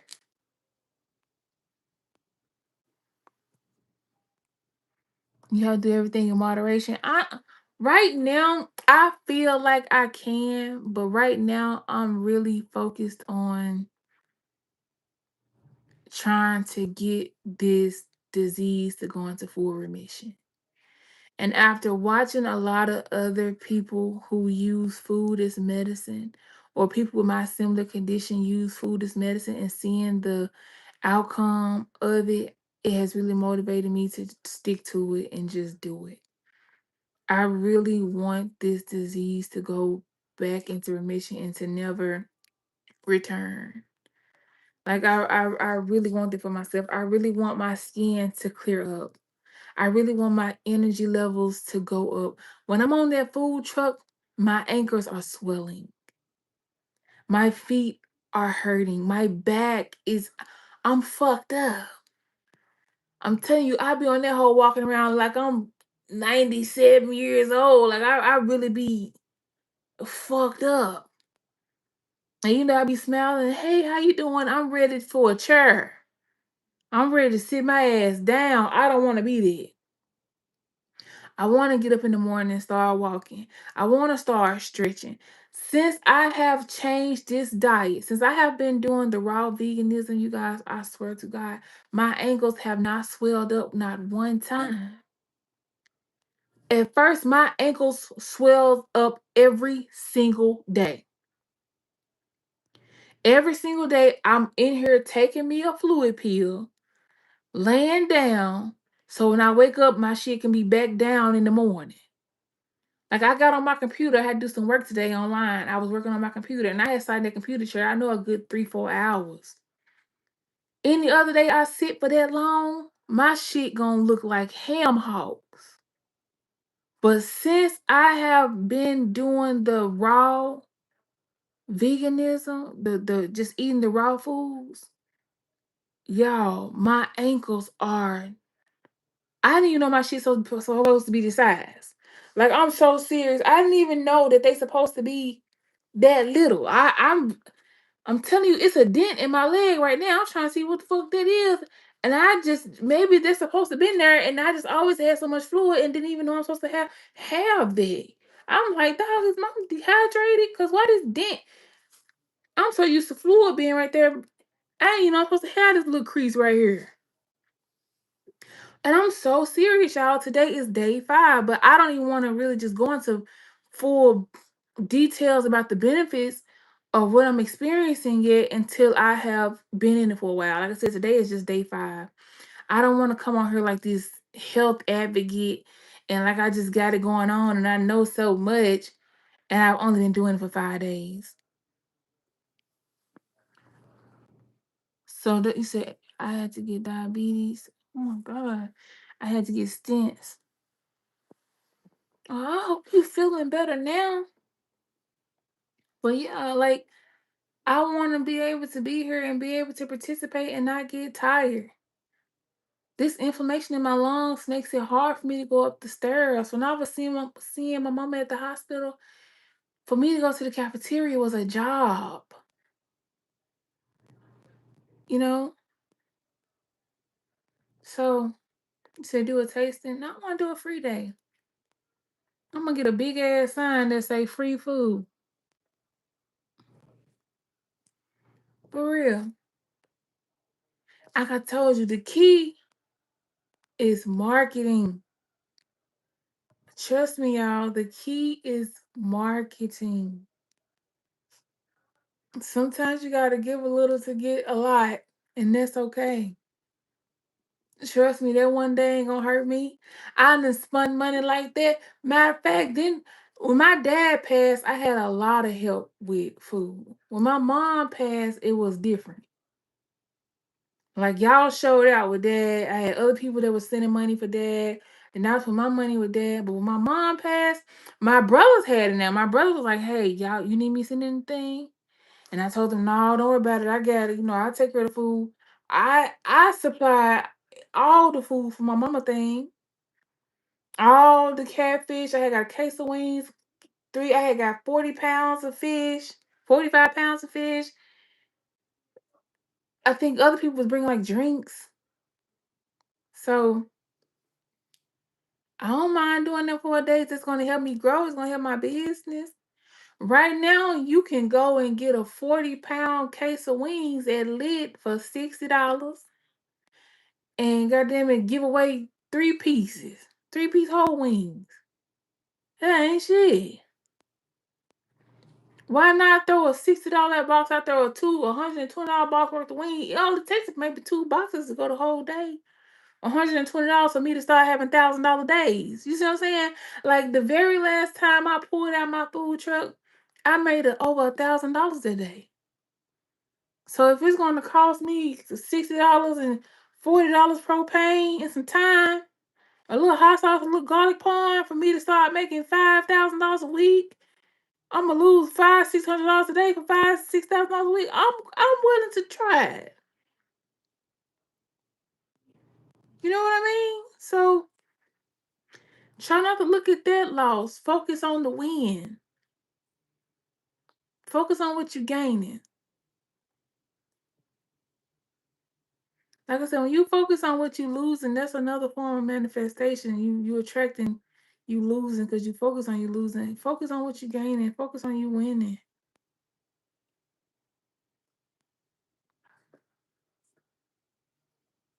But anyway, y'all, like I said I'm hungry. I ain't got to poop no more. I thought I had to poop. I ain't got to poop no more.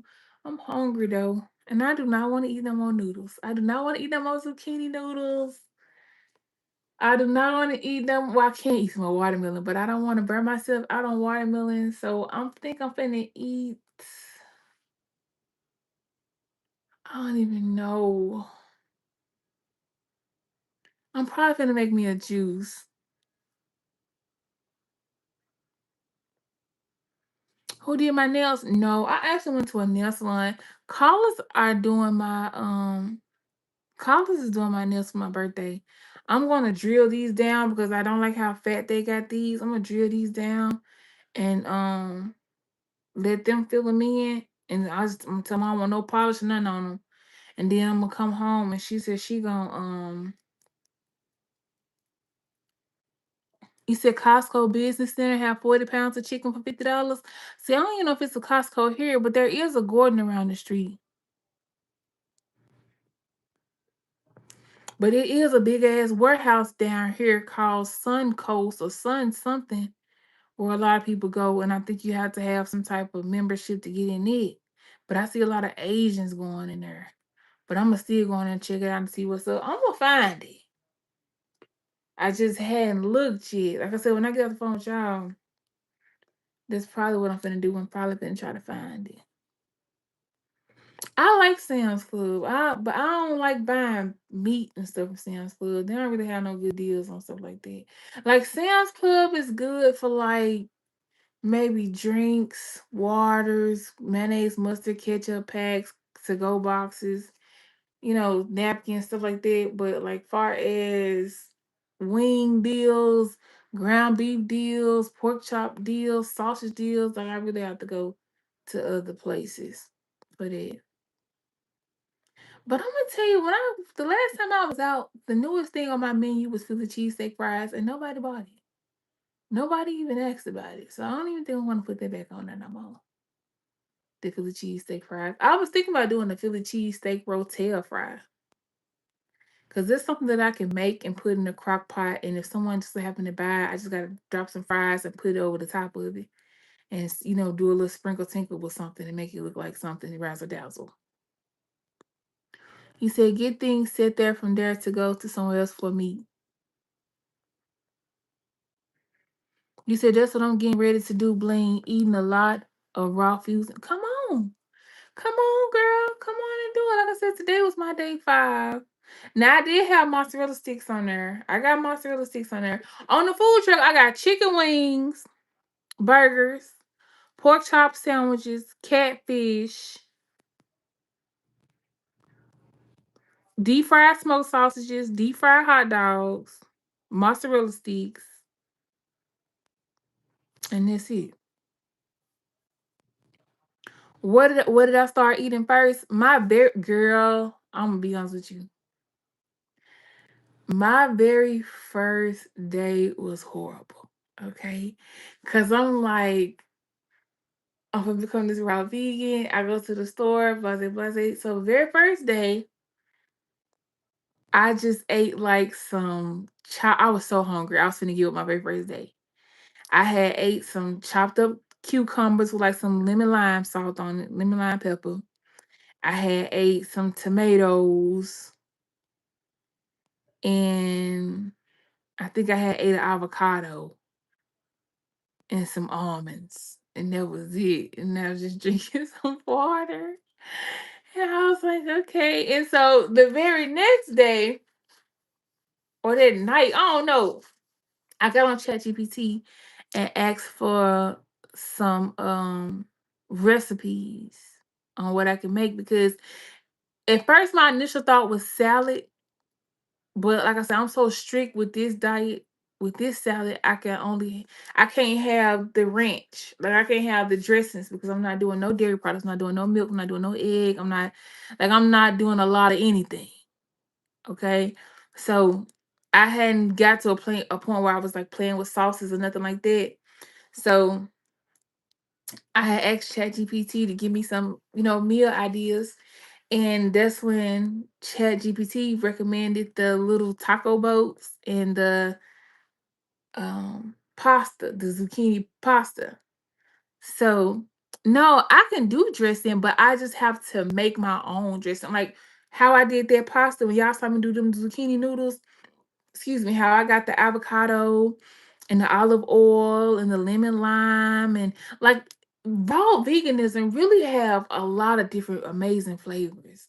You really can make all different, like the sauces are really like the best part. But she asked me where did I start off at. Starting off, you don't think that deep. You think I'm gonna eat a salad, I'm gonna put some dressing on it, and I'm doing good. But when I was in the grocery store, I was looking at the ingredients. And I had already told myself, if it had anything in the ingredients that I didn't understand, any words I can pronounce, all them different sodiums and just different things I wasn't going to buy. I want to be 100% natural. I want only things from the ground, only things that I am familiar with. Like even when I got ready to do the little taco seasoning When I looked at the taco seasoning and saw it had bioengineered products, and I don't want it. I would rather make my own taco seasoning. Like I'm there. That's where I am right now. So this this right here, what I'm doing is happening out of fear. Okay. If my mom wouldn't have passed, I probably wouldn't be doing this. I probably would just be eating the salad and still doing my dressings and you know what I'm saying, or fasting for a certain amount of time. I wouldn't be as strict. But the fact that I've seen her pass before my very eyes from a disease that I have, it has just taken me to a different place. And right after seeing it, the emotions are triggering my flare ups. So when I get the x ray that I showed you guys in the last live, and I see that the x ray is showing all this inflammation in my lungs, it scared me even more because now this is not only do I know I have it, I'm seeing myself in real time experiencing it right now. And I know the damage of it. I know how to fix it. Well, at least I feel I do. No, I'm gonna speak that. I know how to fix it. I know how to make it go away. I know what's causing it. This is an autoimmune disease. Most autoimmune disease are from the diet. That's what I really feel. I watched a doctor who said that she put her lupus into full remission. And for some reason, the raw veganism just does something different versus the cooked veganism. You know what I'm saying? Like, I was watching a documentary this morning. Like, I really surround myself with it because um that's the only way I can, it really helps me with staying motivated. Yeah, it do you have to spend money to make money. But oh, I ain't mean to brush you off. You have to jump over some hurdles. Right. Um, so she was saying how it was this man who had lupus and he had got diagnosed with kidney failure.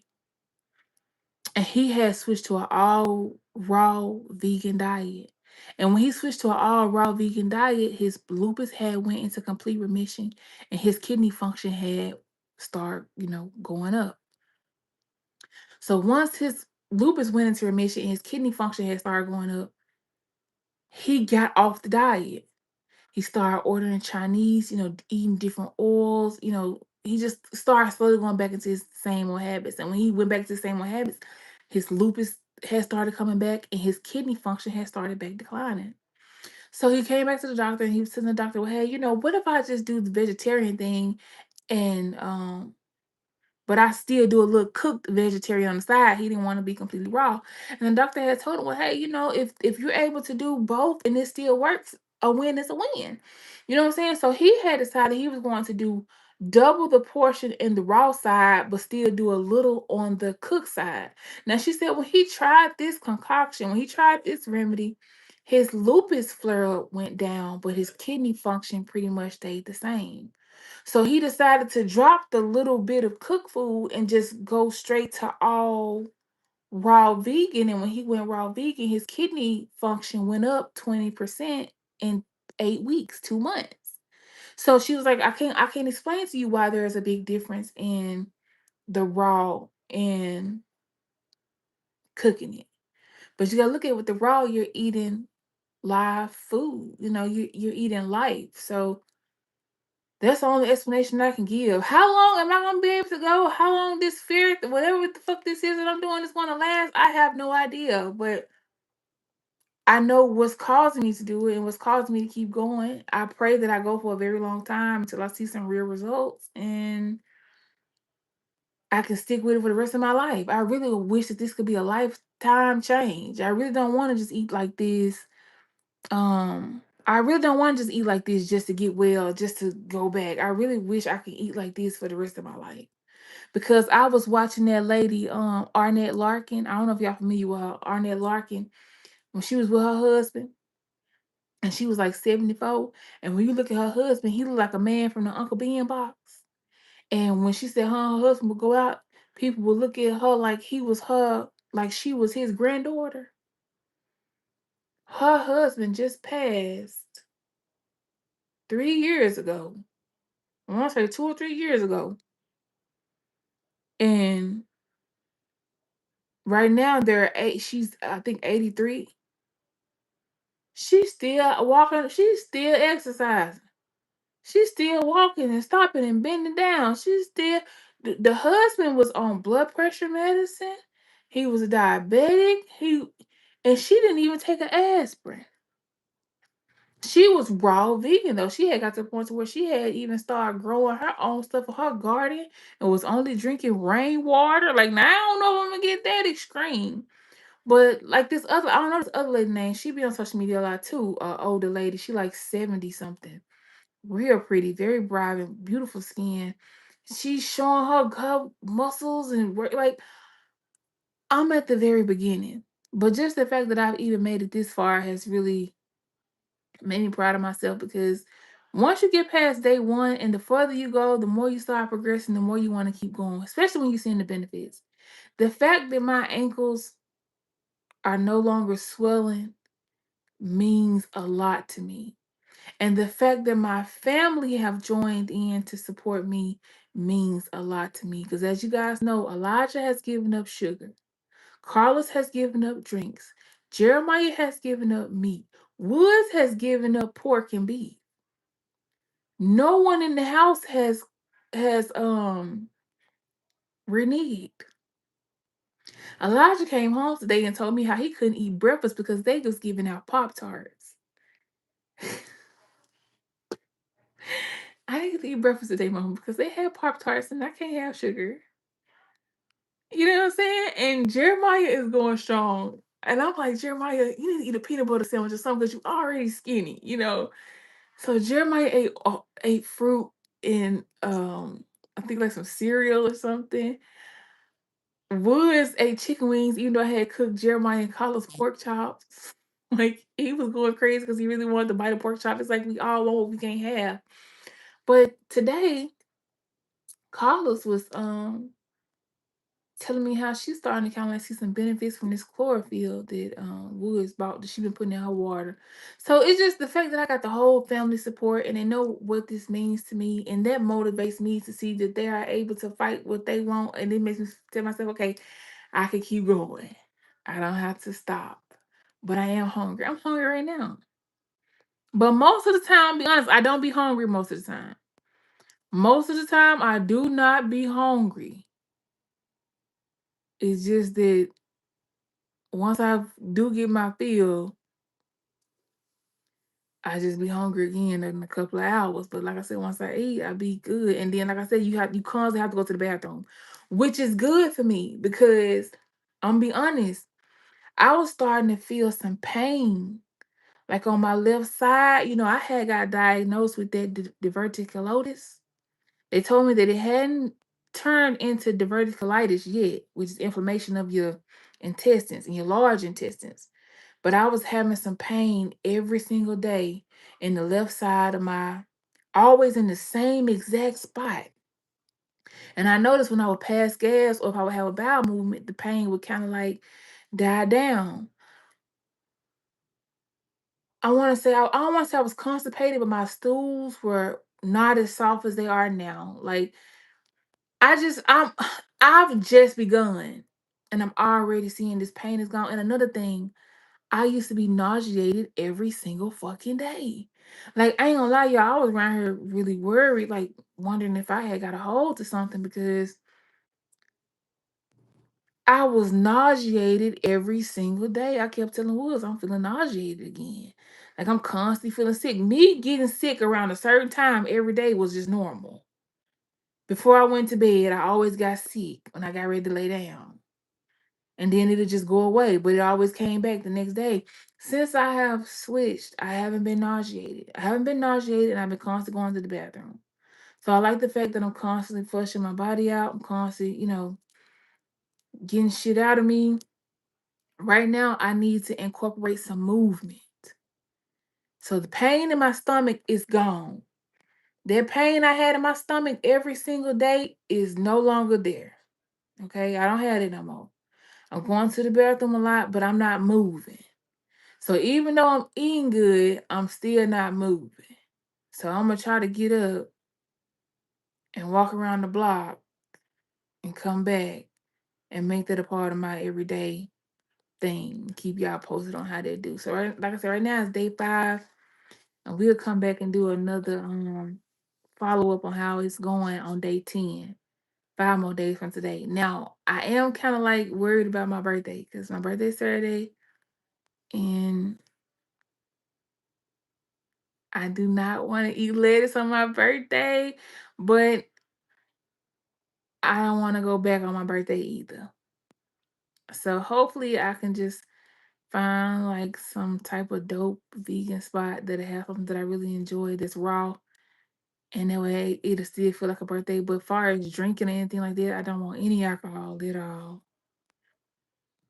I don't want none of that. If anything, I'd rather have a spa day. I'd rather have a spa day. I'd rather go and get like a lymphatic massage or something, or deep tissue cleanse or something like that. Just something that's gonna keep rejuvenating me. Cause I'm really serious about taking better care of me. I want to take better care of me. I wish I would have knew how to take better care of me so I could have knew how to take better care of my mom. I wish I could have I wish I would have started this sooner and we could have did it together and she wouldn't have been alone.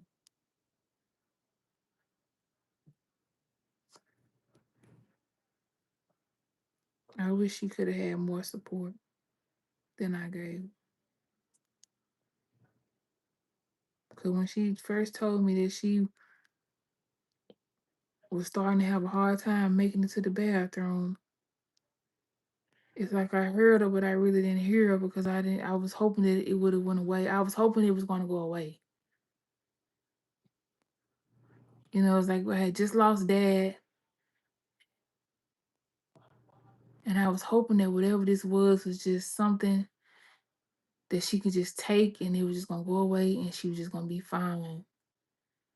But her going to the hospital and never leaving was just, ugh. I don't want to talk about that. But anyway, I'm finna go ahead and mess with my husband, see what I can find to eat, y'all. And I give y'all an update in a couple days. So make sure y'all smash that like button if you haven't already, because I already talked to y'all for a whole 2 hours. Smash that like button if you haven't already. Make sure you subscribe if you haven't already. Make sure you hit that notification bell so you're notified when I go live if you haven't already. I love you too deep. And I'm gonna see y'all guys on tomorrow. Okay? I'm gonna see y'all on tomorrow because tomorrow we gotta eat something different. I'm not eating not another damn noodle with that sauce. I ain't gonna say I'm gonna eat another noodle because I could make a different sauce and just eat the noodle. But I'm not eating a noodle with this sauce. So I'm probably gonna get on YouTube and find my recipe for tomorrow or find me some snack on. And then this is another thing too, y'all. This right here. I ain't gonna lie, I've been cheating a little bit with these. I've been cheating a little bit with these because it's some butter on this popcorn. Okay, some butter on this popcorn. And I'm not supposed to have the butter, but I've been eating a little butter popcorn. And this is another go-to snack for me. So I'm just throwing that out there for the ones who are watching who may not want to be as strict as me and just want to know what you can have. But this is an option. I got a popcorn maker now. I will eat popcorn religiously sometimes if I can't. But anyway, I love y'all. And I will see you guys tomorrow.